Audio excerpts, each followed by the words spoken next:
إنه لم يقل يوما رب اغفر لي خطيئتي يوم الدين. شو كروجي ابن جدعان لا يخايل قيامة الخوش بي مسلمان نبو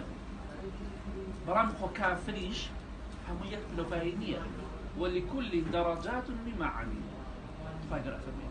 هر كسيان ببيت هوانا كان يخويا كابرايكي كافر زيناي نكدو بياوي نكشتو ولا كابرايكي كافر كزيناي نكدو بياوي نكشتو فرقية